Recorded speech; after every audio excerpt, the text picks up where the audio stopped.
दृढ़ खड़े रहो, जय घोष करो, अपने आत्म बल का प्रदर्शन करो और अपने शत्रुओं को दिखा दो कि तुम पीछे नहीं हटने वाले।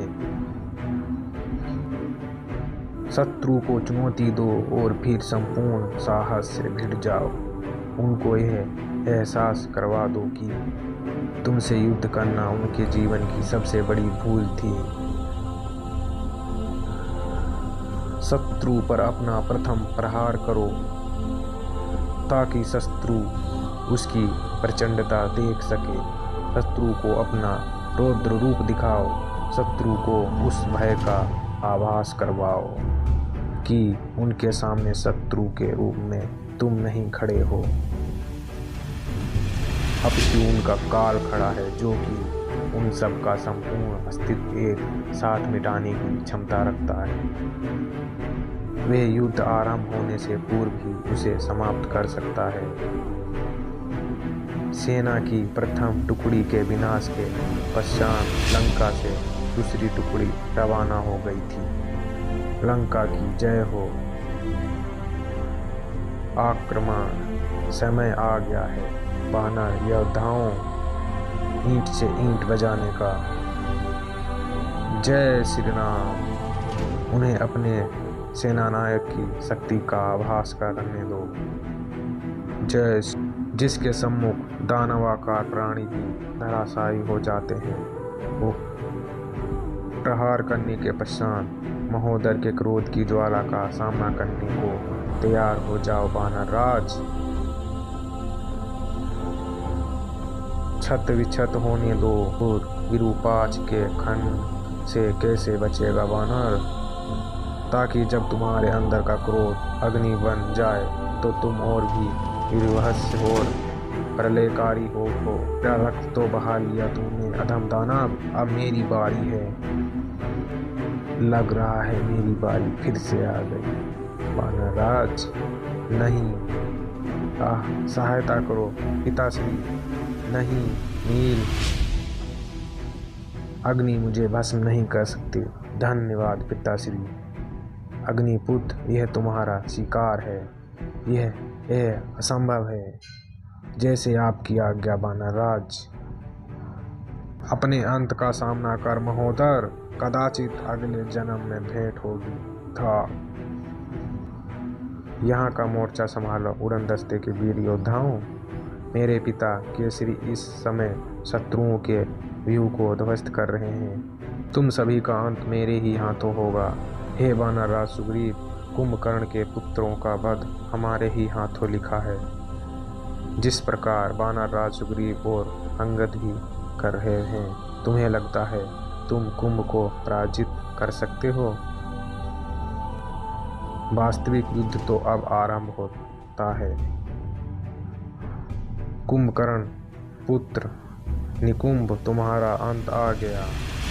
नहीं, तुम्हारी इस दृष्टा का दंड यह बालक अंगद भुगतेगा। यह द्रुमाक्ष है, एक धूम्र राक्षस। धूम्र से बचकर निकलना असंभव है। अब और अधिक समय तक नहीं लड़ सकता मेरी शक्ति क्षीण। सुग्रीव के रहते तू अंगद का बाल विवाह का नहीं कर सकता, लेकिन तुझे मेरे कोप का भाजन बनने से बहुत बड़बोला है तू वानर राज।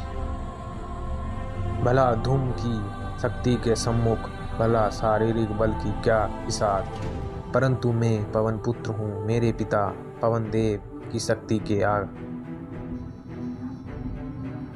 परंतु मैं पवन पुत्र हूँ। मेरे पिता पवन देव की शक्ति के समक्ष तेरी एक नहीं चलेगी धूम्रराज। जैसे कि महाबली हनुमान के उस प्रचंड प्रहार ने उस घने धूम को हवा में उड़ाया। उनके सामने प्रचंड युद्ध का भयावह दृश्य स्पष्ट होता है। उन्हें आभास हुआ कि कदाचित अपने दूसरे पिता को बचाने में उन्हें विलंब हो गया। वैसे ही वानर राज की रक्षा करना उनका प्रथम कर्तव्य था। तू भस्म होकर काल के गाल में समाएगा सुग्रीव। भस्म होकर मेरे पिता सूर्यदेव तुम्हारी यह इच्छा अवश्य पूर्ण करेंगे। तो हम कहाँ थे? पिताश्री हनुमान, मेरे पुत्र। परंतु पवन पुत्र को केसरी के लिए चिंतित होने की आवश्यकता नहीं थी। उनकी सहायता के लिए उनके और भी पुत्र थे। अपने मृत्यु के इतने समीप पहुंच चुके केसरी को ऐसे चमत्कार की आशा बिल्कुल नहीं थी कि उसके रक्षक कोई आएगा। परंतु वह भयंकर सिंह गर्जनाएं उन्हें वास्तविकता के धरातल पर ले आई। केसरी के आश्चर्य की सीमा नहीं रही जब उसने इतने सारे बाघों को उस रणभूमि में आतंक मचाते देखा, और सुखद आश्चर्य यह था कि वे वानरों की सहायता के लिए वहां पहुंचे थे। प्रणाम स्वीकार करें पितामह, मगर ध्वज, इससे पूर्व हमारी भेंट कभी नहीं हुई है वानर राज केसरी। परंतु मैं मारुति नंदन हूँ, आपका पौत्र हूँ, हनुमान का पुत्र भी है। यह सत्य कह रहा है पिताश्री। ये मुझे पाताल में तब मिला था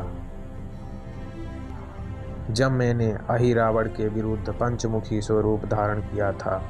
परंतु वह कथा फिर कभी सुनाऊंगा। कुंभ मारा गया भगवान, तुम सच्चे मित्र हो सुग्रीव। भले ही कितने भी युग बीत जाएं, पर आपका यह बलिदान मैं कभी नहीं भूल पाऊंगा। कुंभकर्ण के दोनों पुत्र वीर गति को प्राप्त हो गए। लंकेश युद्ध भूमि में वह अत्यंत वीरता और साहस से लड़े और शत्रुओं को काफ़ी क्षति पहुंचाई। अंत का आरंभ हो चुका है। अब समय था इस कथनांक के अंतिम चरण को मूर्त रूप देने का। अब समय आ गया है हम अपनी अगली चाल चलें। समय आ गया है कि कुंभकर्ण को उसकी निद्रा से जगाया जाए। उससे कहो कि यह लंकापति का आदेश है। परंतु वास्तव में यह अंतिम चरण उसके लिए अत्यंत कष्टदायक था। अंदर आ जाओ इंद्रजीत, तुम्हारे आने का कारण क्या है? निसंकोच कहो। मुझे रणभूमि में जाने की आज्ञा दीजिए पिताश्री। मैं आंधी के समान जाऊंगा और समस्त वानर सेना को तहस नहस करके आ जाऊंगा। रावण के पुत्र की हमेशा से एक ही इच्छा, परिस्थितियों में अपने पिता के गौरव और सम्मान की रक्षा करना। रावण ने कभी भी उसके सामने स्वयं को एक लाचार पिता की तरह दर्शाने की चेष्टा नहीं की थी, जो पुत्र प्रेम से ग्रस्त हो। परंतु अंत में था तो वह एक पिता ही।